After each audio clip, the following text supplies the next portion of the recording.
আল্লাহকে ভয় করো, আল্লাহকে ভয় করো, আল্লাহকে ভয় করো।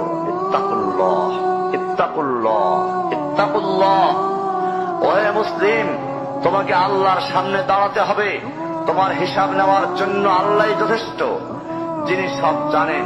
তুমি যা গোপন করো ও প্রকাশ করো। তোমাকে অবশ্যই মৃত্যু বরণ করতে হবে।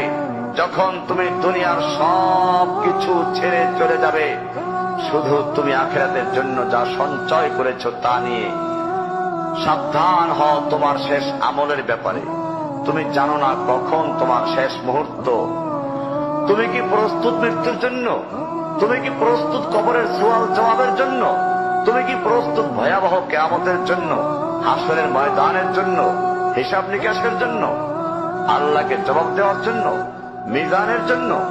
তুমি কি প্রস্তুত চুলের চাইতে সূক্ষ্ম, তরবারির চাইতে ধারালো পুলসিরাতকে পাড়ি দেওয়ার জন্য? ভয়ঙ্কর তুমি জাহান্নামের ভয়ঙ্কর আযাব থেকে আত্মরক্ষার জন্য কাজ করছো তো? যার ইন্ধন মানুষ এবং পাথর, যার আগুন ভয়ঙ্কর উত্তাপ সম্পন্ন কালো বর্ণের, যা হৃদয় পর্যন্ত জ্বালিয়ে দেবে, এমন উত্তপ্ত পানি যা নাড়ি ভুঁড়িকে বের করে দিবে। রয়েছে খাবারের হিসাবে জাক্কুম ও গলিত পুঁজ। জাহান্নাম অসম্ভব গভীর, ভয়াল জায়গা। কঠোর হৃদয় ফেরেশতারা নিযুক্ত, যেখানে শাস্তির মাত্রা বৃদ্ধির জন্য শরীরকে অনেক বড় করে দেওয়া হবে। চামড়াগুলো জ্বলে যাবে, বের হতে চাইবে, বের হতে পারবে না। মৃত্যুকে ডাকবে, মৃত্যু আসবে না।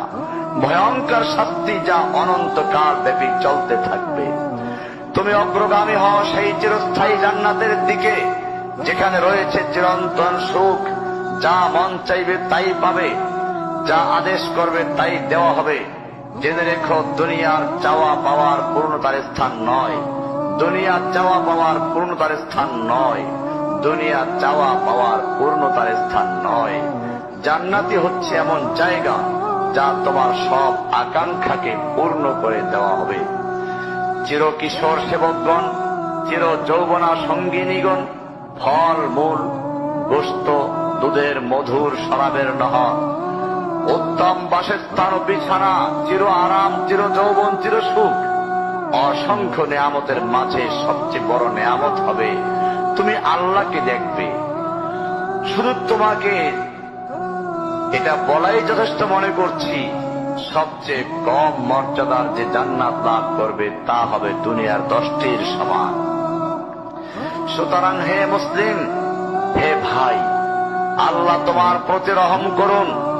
এই বার্তা তোমার কাছে পৌঁছার পর আশা করি তুমি তা তোমার পরিবর্তন এবং সংশোধনে যথেষ্ট হবে। গতানুগতিক চিঠি হিসাবে নিও না আমার এই পত্রকে, ফেলে দিও না। এটা ফেলে দেওয়ার নয়, আল্লাহর জন্য বলছি। এর দ্বারা নিজেদেরকে সংশোধনের চেষ্টা করো।